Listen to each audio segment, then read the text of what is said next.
In 5, 4, 3, 2, 1. Hey everyone, welcome to another episode of the Moon Tea Podcast. Today we have a repeat guest, John Cheung. Woo! Yeah. So I asked John and JT before if what was okay to talk about, and they said it's okay to talk about us. So I wanna just have the introduction in there. So the last time that John was on the podcast was the first time that Hugh and I had met him, and I think it was after like a first date or a second date with Jackie, and now they're dating. So, woo! Yeah. So Moon Tea Podcast brings people together. We're honored to be a small part of it, but yeah, John, welcome to the podcast, and thanks for coming back on. Yeah, thanks for having me on again. I mean, after the first time around, I was unsure. I'm like, oh God, is this going to be one of those things where I tell on a bad another date? But here we are. Me and Jackie's meet cute could be the Moon Tea Podcast. So exciting to be back. Exciting to talk to you guys again. John and I have actually met in person, which is pretty exciting, a couple of times. So it's looking forward to jumping in it. Yeah, Hugh, you're the lagging person here. We're just hanging out all the time, but in a few weeks or so, hopefully, fingers crossed, Hugh makes it out here. Off camera, I told Hugh that he better be here for the MTP picnic, or we're gonna be furious at him. I was a little nervous because I asked Hugh directly. I said, "Are you planning to come?" And then he wrote this long diatribe about how he's a bad boy and he doesn't want to let us down.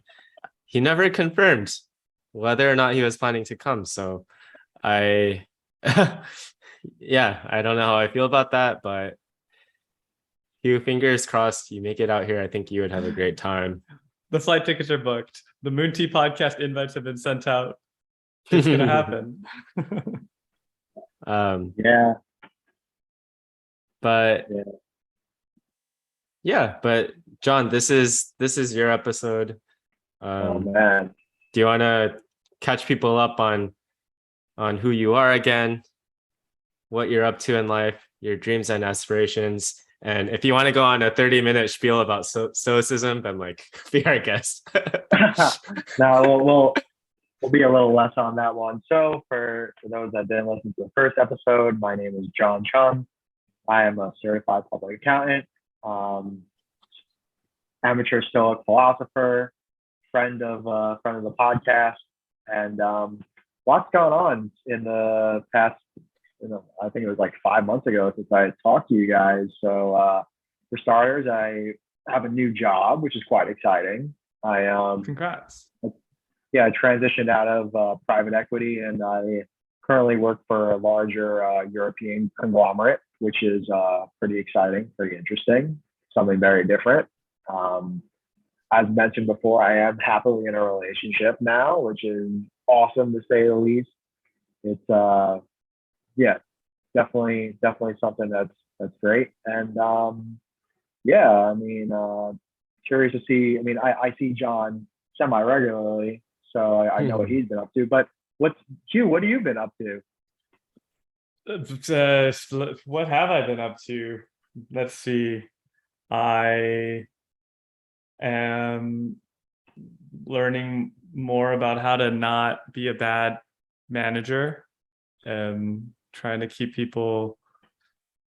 We had the first team member leave the team in the past 2 weeks, and that was a first for me, and it was interesting. It was a very mature and kind gentleman in his 30s, and it was an interesting way. He only joined for about a month, but he decided and said, hey, I need to, he was a director of like 14 designers before, and then he wanted to restart and go and be a product designer again. So he said, yeah, please join our team and restart.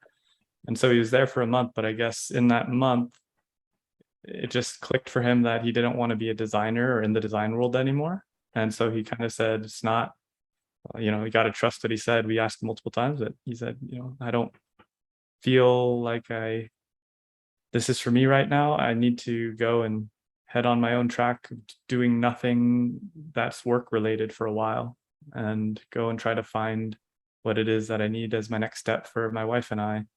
And I thought that was really respectable and commendable, but also must be very difficult. Also, is it true? I don't know. Maybe in a month I'll have another job. However, it was a nice way to exit. And secondly, I do hope this gentleman really is going to find what it is he's looking for after, I guess, a mid 30s type of tangent. Yeah, it's interesting. I mean, it's rare that people really tell you the truth when they leave a position. I find it even more commendable when someone steps into a role and then quickly realizes that it's not for them, and then they just decide to cut their losses. I think that's better than staying the course and dragging yourself down, probably dragging the team down. Even though it's frowned upon, it was frowned upon in the past, but I think that now in 2022, anything kind of goes. I mean, it's a good thing that we're in really employees market as opposed to an employer's market, where really the employees kind of have the most control for the first time, at least in my lifetime. I don't know what you guys think about that, but at least in my industry, people that are my peers, even former colleagues, they're essentially writing the terms for what they want for the new companies that they go to, which I think is a good thing. It encourages competition amongst the firms. It really helps create that kind of work-life balance that people so often seek. And I think that, do I think it's going to continue? No, as we enter into a unfortunate recession. But I think that while it lasts, I think it's good. So I love that. Yeah, I'm kind of curious for you, as I don't know much about the CPA world or the finance world in that sense. So it's like, how do most people love what they do, as a leading question, right? Or how do people find the meaning in the work? Is there a lot of turnover or not? Or what do you think? yeah, so my background started in one of the big four accounting firms, PricewaterhouseCoopers. And their business model is essentially, based on turnover, because turnover is quite high, because you kind of have to cut your teeth. You have to start at the bottom. You have to really grind. You have to work a lot of hours. You don't get overtime, and you're learning, but also you're working like a lot in your early 20s when you can do it. But it's kind of like those that stay past 5 years will go on to be partners, which means they have equity in the firm, essentially. And those that don't leave, and they go into what's called private, because the big four are called public accounting, because they audit publicly traded firms, publicly traded firms. So to answer, Wait, you can be a partner after 5 years. no, I'm saying, like, usually the track, usually the track is like, if you stay past the 5 years, you're usually on the path to make partner. Usually it kind of depends. I mean, I've seen usually like 10 years there that you see people get admitted to the partnership, but then there's other things like, do you have a business case? How technically proficient are you? Are you good with clients? Are you good at bringing in clients? Are you good at managing your team? Because I've seen it all sorts of ways, where you have people who are technically brilliant, but they're terrible managers. And you have people who are brilliant managers, but they're not really technically proficient. So usually the answer is somewhere in the middle. But to answer the question, people really don't, I would say love their job when it comes to, especially the tax accounting world, because we're so based on deadlines. And it's kind of, one good thing is that everything is essentially the same. You know when you're going to be busy always, but it's also sucks because you know when you're going to be busy always. And so, I mean, it was hard for me to find fulfillment for a while until I had to jump around a couple of times to a couple of places before I realized like what it was that really, I wouldn't say made me happy, but made me content. And that's really having the chance to work in a firm that's growing and a firm that really, I wouldn't say prioritizes work-life balance, because you're never going to get that, but at least gives the illusion that there is some sort of work-life balance. You know, my previous firm, as I mentioned, I was in private equity, and there really wasn't an off switch ever. And it was a lot of, you were expected, it would be when we weren't really busy, and I'd still get emails of like 8, 9, 10 o'clock at night asking you to do things. And I would say like, well when's the off button? And sometimes I would, get a little annoyed, like, go hang out with your kids. Like, what are you doing? Like, it's not worth it. Like, it could wait till tomorrow.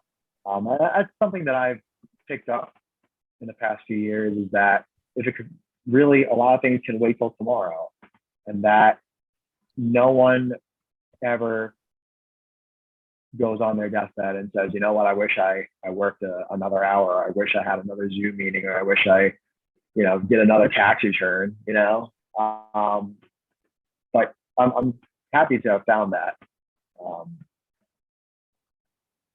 Took a while for sure.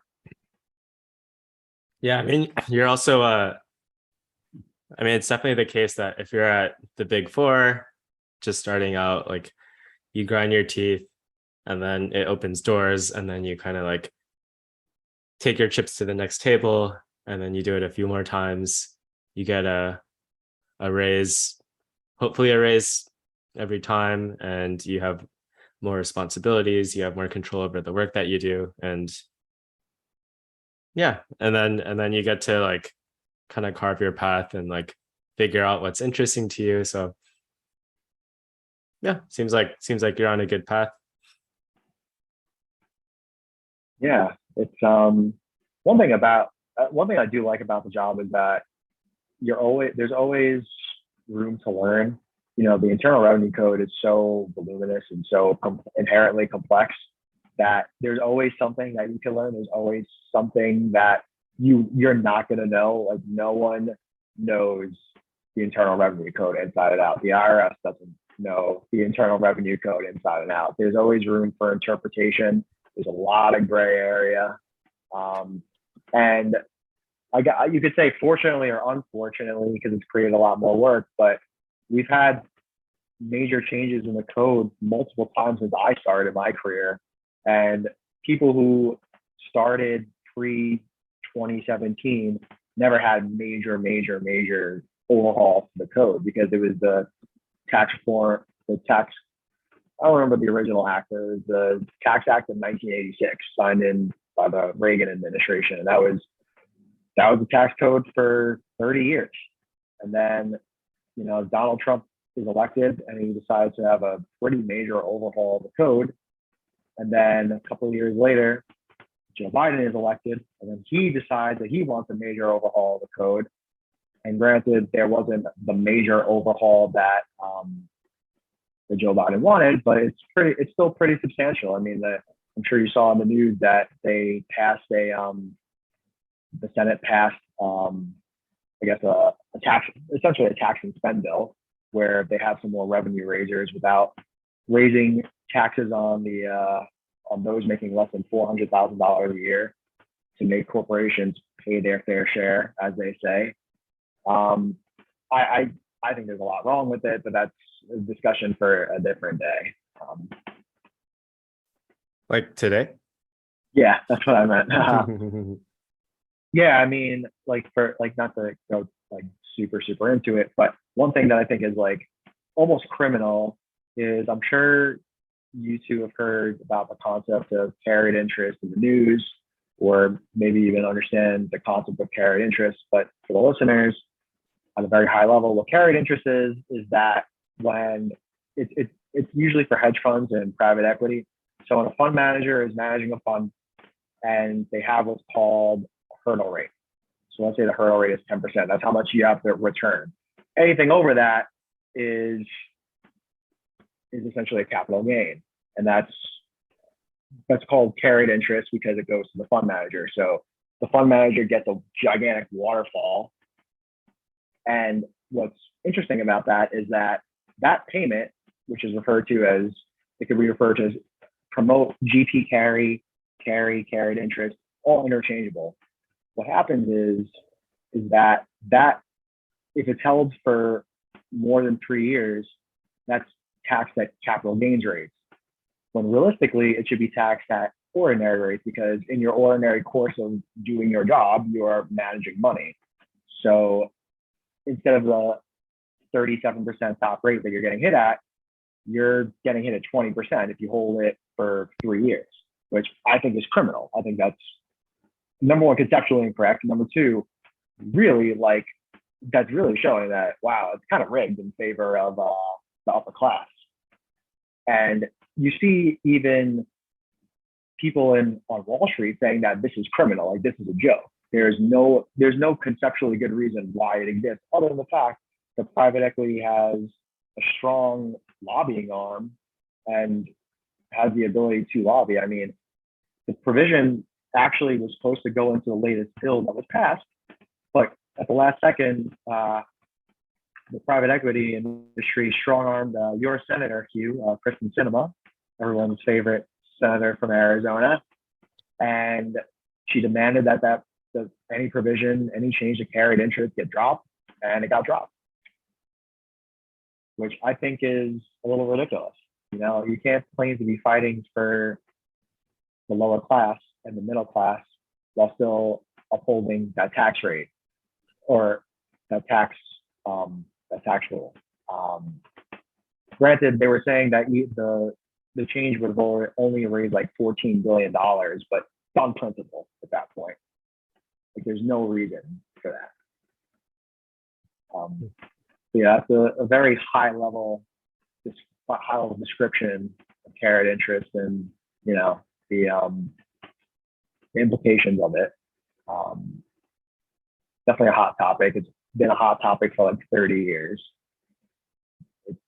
They've been trying to get rid of it for like 30 years and no one could figure it out. Wait, really? Oh my gosh. Yeah, they've been trying for every Democratic administration has been trying to get rid of it. Oh, interesting. Because it's inherently unfair. Mhm. And so just to clarify, you said there's the capital gains interest rate, which is like, say, 37% or something like that after a certain amount or a certain threshold, maybe, and then the ordinary income. But for a hedge fund is a conglomerate that is investing on behalf of many individuals that put money in there. So I'm just curious of what's the definitions, or how should one think about it to fall into one or the other? So to quickly backtrack, the top individual rate is like 37%. The top capital gains rate is 20%. What happens Oh is yeah, sorry, when a fund, flip that. yeah, when there's a fund, usually, let's say a hedge fund, let's take a hedge fund, for example, or a private equity fund, but let's say hedge fund, since you use hedge fund. So when the fund is started, they have a duty to return money to their investors, which are usually high net worth individuals, institutional investors like pension funds, other funds, banks. So what happens is that when the fund is started, they'll set something called a hurdle rate. The hurdle rate is what they want the return to be.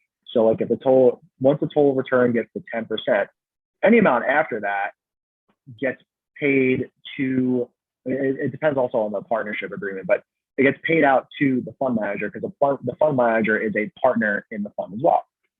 And that is treated as a capital gain if you hold it for hold and sell it for more than 3 years, right? Or if you sell it after 3 years. So otherwise, if it's held between 1 to 3, then it's, it's ordinary 37%. But after that, it's capital, which means you get the preferential rate. That's why it's unfair, because it just doesn't make conceptual sense. In the ordinary course of your job, you're managing money, you're returning money for your investors. It should not be different than if I did my job every day for 5 years, and it shouldn't be different from that. So that's essentially at a high level what it entails. Got it. Interesting. Yeah, it's a very hot topic. I mean, there are like dozens of things that it's very hard to argue that it is fair in the tax code.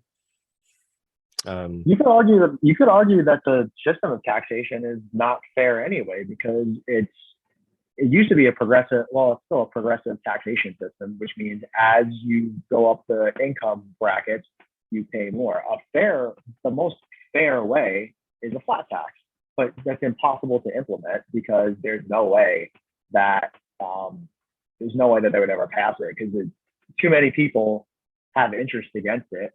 Or like in the European Union, where they have a consumption tax, or if you ever heard the VAT, the value add tax. So you get taxed on what you consume, which theoretically is fair because people who make more money consume more. So that would be more fair than what we have now.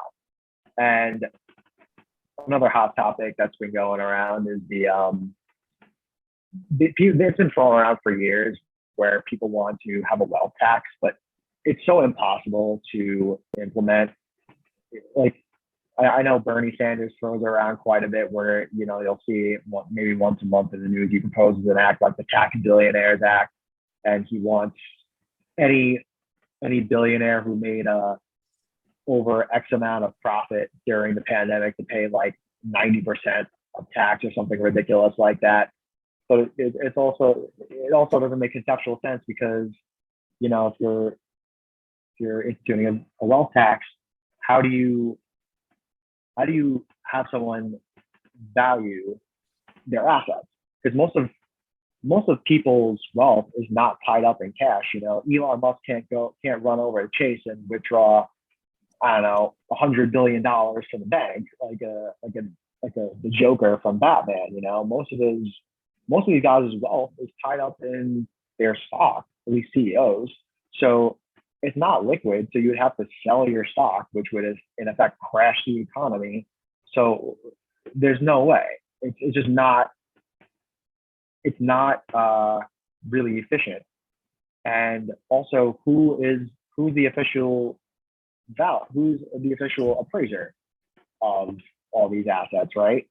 Because if I'm a rich guy, I'll just pick someone who's favorable to me, as opposed. You think the government's gonna pick someone fair? Like this is why it's impossible to have a wealth tax, and the compliance burden would be outrageous. There's no way. Agreed.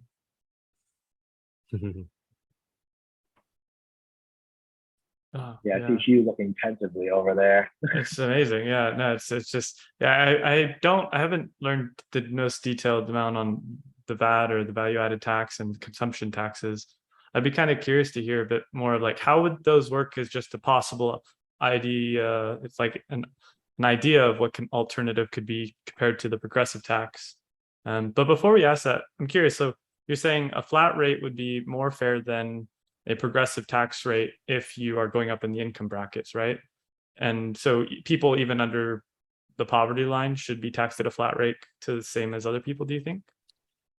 Theoretically, yes, that's the most fair, right? I mean, I would be more in favor of a VAT, just because people who have more money inherently consume more than people who are below the poverty line.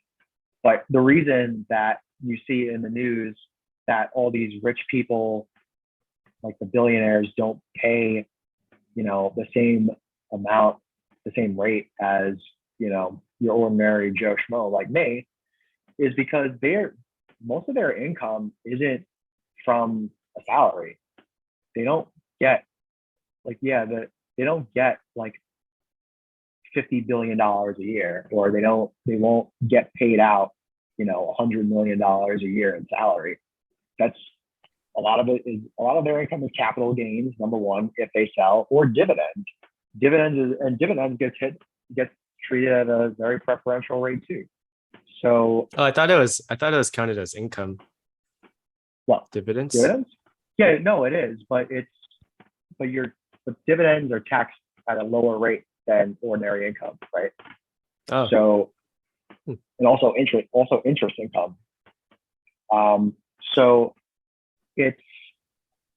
that's why I think that like a flat tax inherently would be fairer than what we have now. But that's just me. I'm not really sure what a VAT would look like. It'd be something. I would assume it's something like a sales tax. yeah, it would just be like a federal sales tax. Yeah, a federal sales tax, which some states, like states that don't have a state income tax, have sales tax. So the biggest ones that come to mind are Florida and Nevada, but they have and Washington State have no state income tax, but they have sales tax. That's otherwise, like, how are they going to fund the government? Yeah. So Yeah. question for you, John.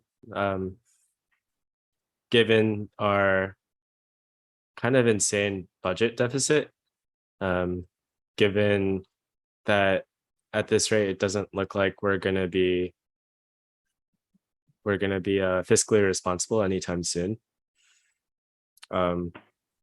If you were the king of America and you wanted to make things right in a way where it, like, people who could pay would, like, we're paying a higher percent, like, yeah, like, what would that look like to you? Well, the problem is when Very you have a budget. very hard question, by the way. So, like, yeah. The problem is when you have a budget deficit is that you really have to raise taxes. Like, everyone likes to go on the campaign trail and say, well, I'm not going to raise it. No, your taxes have to get raised, or you just have to get the economy going. You can't have a recession and then decide that you're changing the definition of the word recession just because you don't want to look bad. Like, a recession is a recession. Everybody knows it's 2 consecutive quarters of negative GDP, which we had, but then the White House decided that it was not a recession. Like, we're in a recession, and it's going to be rough for a while. I mean, I'm not really sure what's causing the run. Truth be told, I'm really not sure what's causing this ridiculous runaway inflation. I don't think the stimulus is what did it. I really couldn't tell you what it is. I'm not an economist, but something has to be done, and taxes do have to be raised.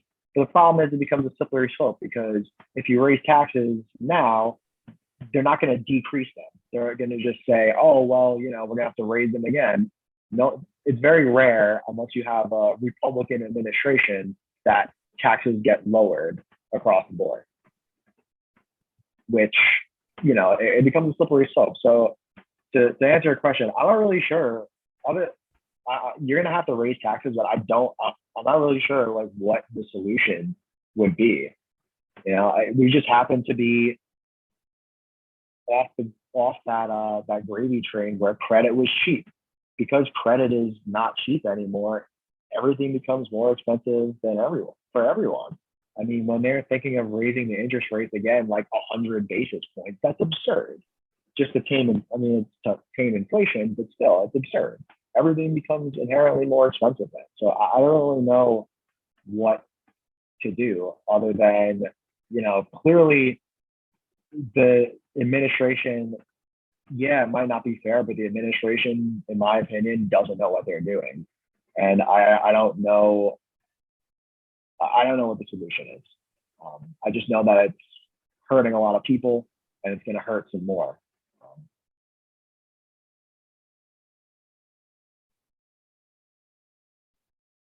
Hugh, do you have any solutions?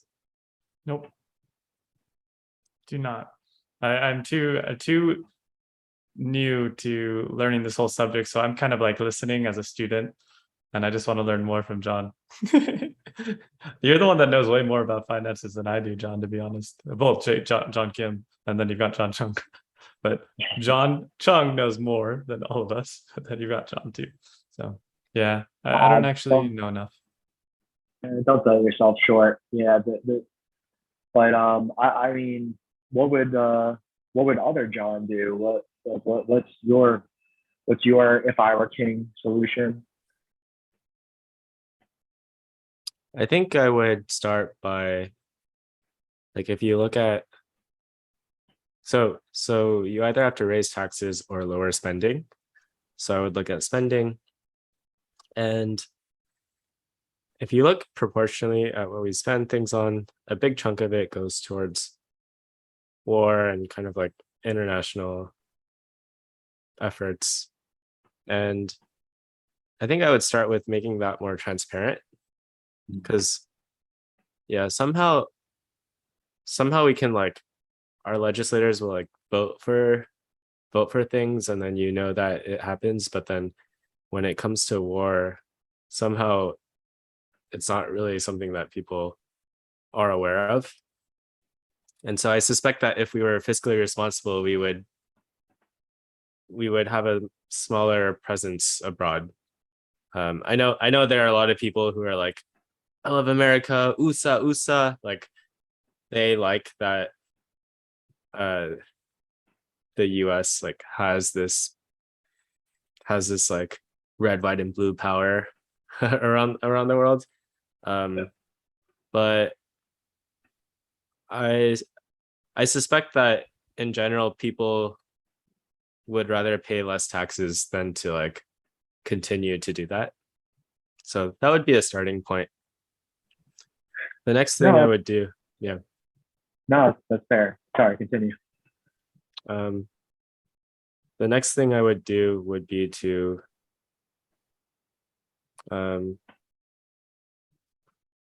try to get, I think we really fucked up with our freeways.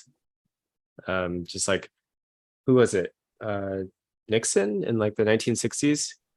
Well, basically what happened was that I think it was the 1960s, one of the presidents signed a law or made this thing where a state would just have to pay 10% of the cost for a freeway, and then the federal government would pay 90%. And so it was kind of cool, because if you have cars, your state would just pay for 10% of it, and then bam, and then all these cities just had like freeways plowed in between them. And yeah, that was like really destructive. As you can imagine, a lot of the neighborhoods that were destroyed were like low income communities, like Black families, like Black neighborhoods, minorities. There was actually one neighborhood in LA called Sugar Hill that was like, it was kind of like the Harlem of Los Angeles, and it was one of the first like wealthy Black neighborhoods. But yeah, now it's like the 710 freeway or something in LA. Like there's nothing there anymore. So yeah, I think we really fucked up with freeways, especially being like destroying parts of cities and then just like building it. I think in between cities, like, sure, let's have a freeway, whatever. But I would yeah, the next thing I would do is I would like try to incentivize people like living close to cities and like living in like walkable neighborhoods, and like doing less driving, because it turns out when you live in a far off suburb, it's actually quite expensive to have pipes and electricity and all of these services in your like suburban neighborhood. And then the tax revenue that you get from that suburban neighborhood is like very little compared to what you would get in like a denser area. So so yeah, I would just like try to get people to be closer together. I would try to get people to drive less. Um, but this is also a selfish thing because I've been really into like walkability and urban planning recently. Um, but I suspect that'll like those two things alone will do like have a little bit of a dent. Um, and then my third selfish thing would be I would print trillions of dollars of US dollars and then I would use it to buy Bitcoin so that the US government would have a treasury like a Bitcoin treasury. And yeah, and then I suspect that that would be the right like long-term move. So so yeah, that is my spiel about how I would I don't think it's fixable. Like I don't think the budget is fixable, but it would address it a little bit and at least make it so that we're less hopeless about the future. Yeah, I was kind of thinking about it today, and I'm kind of yeah, like I don't know how long. I don't know like whether it's our lifetimes or like our children's lifetimes, but like I feel like at some point America is just kind of it's just gonna be like this has been superpower. It's gonna be like a like it'll be really good at a few things, but then there will also be a lot of other things where it's like extremely not likable. Like there are so many rural communities where like people don't know how to read, just like basic things like that. And yeah, I suspect we will not be a superpower in like I don't know, let's say 50 years. Hopefully I'm wrong. Yeah, I mean, I agree with everything you said. Yeah, I don't think that. I think that America will probably become sort of like the UK, where they ran shit for how many centuries, and then they didn't, right? And then I don't know who the next superpower will be. Very hopeful it's not China, because you don't want a totalitarian state being the superpower of the world. A totalitarian state that imprisons own people, where you don't have rights, where your God is the state, and I don't think that's good either. But it's trending that way, and it's even shown because Nancy. If this was 25 years ago and Nancy Pelosi went to Taiwan, you know, no one would really bat an eye. Now it's like an international incident because she went to Taiwan, and China is, showing more aggression. They want to take the South. They want to claim the South China Sea as their own. They want to go for the Taiwan Strait. And the question becomes, if they go for Taiwan, which for multiple reasons is not feasible, mostly because Taiwan is essentially a natural moat. But let's say they go for the landing, like a beach landing. What do you do? What is America willing to fight World War III over Taiwan? Because then the problem becomes, where does it stop? Similar to Ukraine, right? I know many people, especially on the right, have their issues with Ukraine. They claim it's a corrupt country, which it is. But the problem is that if you allow Vladimir Putin to just take Ukraine and install a puppet regime, is this like 1937 when they allowed Hitler to take the Sudetenland and then he just kept going for territory? So on the flip side, it's like, well, Vladimir Putin is a lunatic. We all know that. He's a horrible person. But the buildup of NATO also, from his perspective, is concerning as well. You have all these nation states, or all these nations that are joining together, and like Sweden and Finland, where I think they put an application to join NATO. That's concerning too, if I'm him. And you never want to back someone who has nothing to lose into a corner because they have nothing to lose. But if Ukraine falls, then what's next? Does he go for Moldova? Does he go for Latvia? Did he try to go for Lithuania? It's a slippery slope. I don't really, I'm not going to pretend to know what the answer is to it, but it's definitely concerning in the geopolitical world. And it's kind of like that fine line of, well, what role does America have in kind of mediating everyone else's bullshit?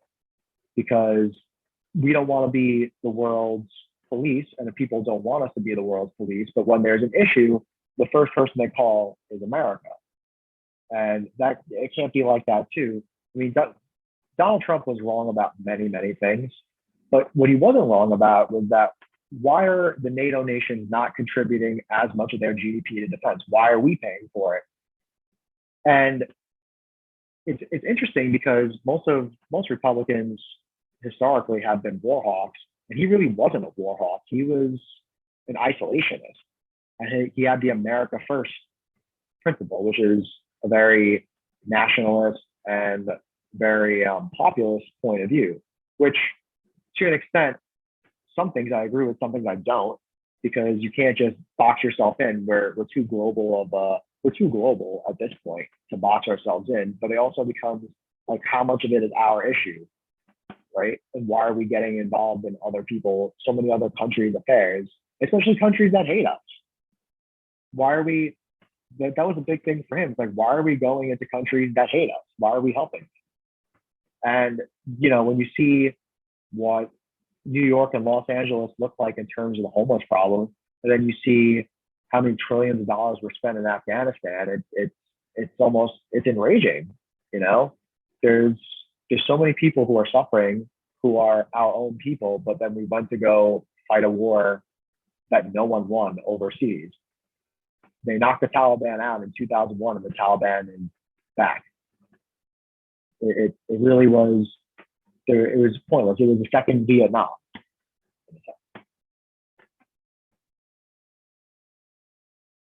What is the Stoic approach to all of this?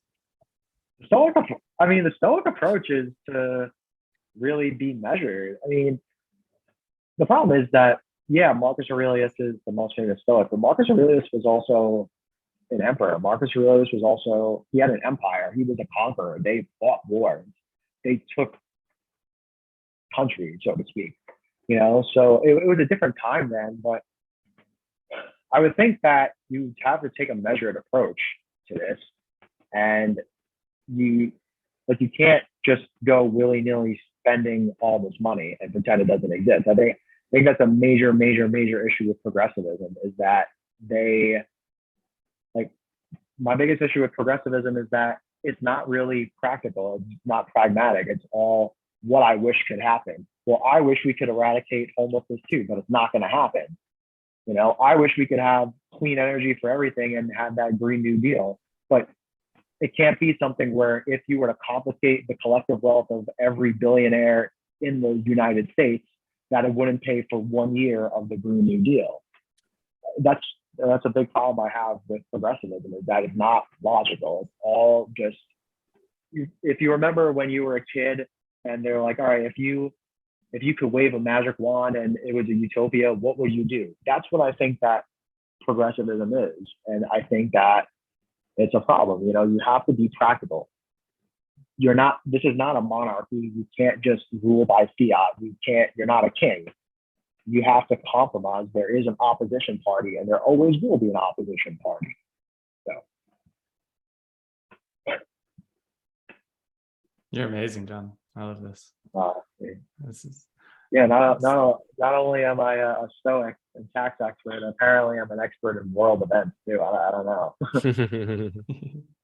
yeah, it's such a complicated affair, intercultural dynamics and cross-cultural dynamics at a global scale. I don't know it blows my mind how, and this is something it's again like a 3-year-old in this whole subject, of how everyone has their own kind of like, unless they're pegged off of the US dollar, they have their own centralized banks, and then how each bank kind of is able to trade on the foreign exchange market, and then and if everybody's able to print money and such, how does it even have backing and value when no one's on the actual certain types of, you know, not on the gold scale anymore or whatnot. And so It's interesting. I don't know enough.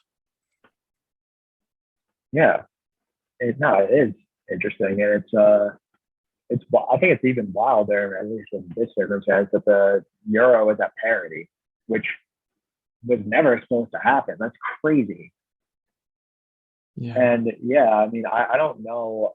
I don't know what the future holds, because we're going to become more globalized the future as we go into the future. And is it going to be one thing where we're just one global nation? I don't think so. There's too many different cultures with too many different people. It's not going to work. That's why no one ever truly conquered the world. But yeah, Yeah, and then all the politics of it, like how does all the foreign exchange of it all happen? But then all this, yeah, everything you're touching on is extremely difficult to navigate. And what is that balance for? Is focusing on oneself or focusing externally, and in a sense, puppeteering in a way if you are of that caliber or of that position. Blah yeah, blah. I've my only input is that there were times when I would read about whatever is happening somewhere else in the US or somewhere else in the world, and then I would get mad or I would get frustrated, and then I reached a point where I realized that there were some things that were in my control and some things that were less so in my control. So I when I realized that, I kind of like backed off, and I was like, okay, I'm gonna care about things like that are like in my local community where I can there's more opportunities to like make an impact, because like especially when Trump first got elected, I was like very angry all the time because every single day was some other atrocious thing. And then yeah, there was a point where I was just like, he's gonna do his thing and I have to live my life. So for anyone listening, there's probably something horrible going on in the world, and there are probably a lot of people that are angry about it, but I encourage you to focus on what's in your power, and if there's nothing you can do about it, then and it's like ruining your day, uh then consider reading about something else. yeah. I think that's a big problem. What happened within the past couple of years, especially the Trump era, is that people he likes to say it's Trump derangement syndrome, and people's brains were broken, but people's brains were broken. I mean, granted, he didn't help because he was like putting gasoline on a fire. But to be fair, every single thing, by no means am I defending, I fucking hate him, but every single thing that he really did, people lost their shit over. Even things that they might ordinarily agree with. You know, when he signed that bill into law to really, I guess, lower, or I don't know if it was getting rid of mandatory minimums or really lowering the prison population for like marijuana offenders, people still weren't happy. And it's like, listen, you have to, when people do things that objectively are good, you have to say, okay, like that's, it's good. And also, I think that too many people from the outset, and I don't know when this started, it's where they didn't want, I don't know when it happened where you just didn't want the president to succeed. It's like, if the president succeeds, don't I succeed? Like, I don't get it, right? I don't know I don't know when it started. It might have started in the Obama era, might have been even before that, but I've never seen it like this, where it's like either side you are on, you just hate the other side with so much vitriol, or you only love America when your party's in power. It can't be like that. Yeah, it's tough. It's something that I've always kind of wondered, like how, in the UK system, they have a parliamentary system where there's multiple parties, not just a binary party of red or blue. Also, it seems kind of a curious question of when certain people fall into one camp or identify as another camp, when people are so on a spectrum, how do people really fall into one or the other at certain times when, yeah, it's just, it's these days, it does seem a bit, as I like the word of vitriol, there's a bit of a lack of communication in a lot of ways, or I think it's a bit worrisome to see that there's sometimes no communication or seeing the other side, or when you realize the other side's actually probably thinking some very similar things. And how do you find that balance and actually realign what your value sets are, not your identifying sets of one adjective? Yeah, I mean, to tell a quick story, I mean, when I was younger, when I was in high school, because I grew up in a very, I guess, conservative household, and I was very conservative when I was younger, and I don't know why. And then I guess it's because I didn't have or didn't want to see other points of view, and then once I saw other points of view, there were so many things I disagreed with on the conservative side, at least. Like, for one, like the whole religion thing is something I really, the Bible thumpers, I vehemently disagree with them. Or some other social issues, I vehemently disagree with them. And I don't think that I would have become that way if I didn't see opposing viewpoints, you know? And I think that's the key. You see even now in the universities where people are like, they won't let a speaker that they don't agree with onto the campus, or they're like physically blocking the person from entering the campus. And like that's shit they did in Mao Zedong's China, right? You know, like this is not a banana republic. You have to see, and I think you should be forced to see opposing points of view, because number one, it helps your argument more, and number two, it helps you understand that, yeah, you could be different from people politically, but you could still get along with them. I mean, I have friends where we're on total opposite sides of the spectrum, but we still get along. There's things that people even that I share similar views with, there's issues that we clash on, but we still get along, because at the end of the day, we're all people. It's not one of those why can't we get along things. That's like, why can't we get along, right? Definitely. Well said. Yeah, John. And I don't see it getting any better. John, do you have any words of wisdom, any parting thoughts for our 7 or 8 listeners, and hopefully Jackie? First of all, I'm so mad. I'm so mad because she still hasn't listened to my podcast episode. And no, actually, all right. So when she was on a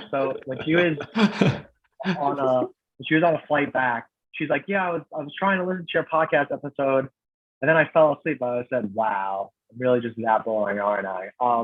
But parting words. So I guess my parting words would just be that, you know, sometimes you have to just stop and appreciate life. You know, we're all going too fast. We all go a million miles an hour. And if you don't pause and enjoy the moment, and if you're too caught up in the past or too worried about the future, you're not going to enjoy what's going on now. And now is something that you'll never have again. And yeah, to quote one of my favorite films, even though the actor is canceled, which is Hitch, life is not the amount of breaths you take, it's the moments that take your breath away. Ooh. And oh, I love that. yeah. And you know, you really should value the moment. You should value the people that you're with. When you're in someone's company, you should really value their company.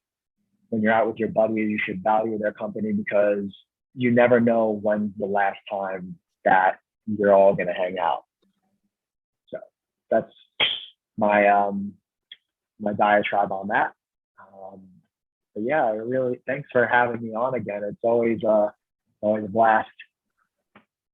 Dude, you're amazing, man. I'm so glad you came on. I'm trying to beat Elliot's record. I love it. Yeah, you beat JT from even the second time. She hasn't been on the second time yet either. This is great. You can now hold that over her.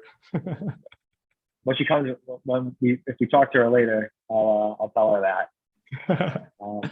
But yeah, thanks guys. Much appreciated as always. Totally. No, seriously, thank you, man, for coming on. Mr. John Cheung, CPA, Stoic philosopher, kind, open-minded, well-spoken, and generous human being. Thanks, man. And with that, I think that's the end of another Moon Tea episode, a podcast, again, where we talk about craft, community, building meaningful careers. This is a place where hopefully we can keep on finding cool new guests to come on and to talk about anything and everything. We have pretty cool intake forms that are now open to the public that hopefully anyone listening, if you're interested, just email us at moonteapodcast@gmail.com and we'll have you on. And if you want to talk about anything that you're interested in, we'd love to have you on and learn from you.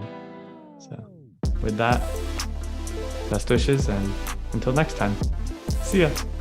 Peace. Peace.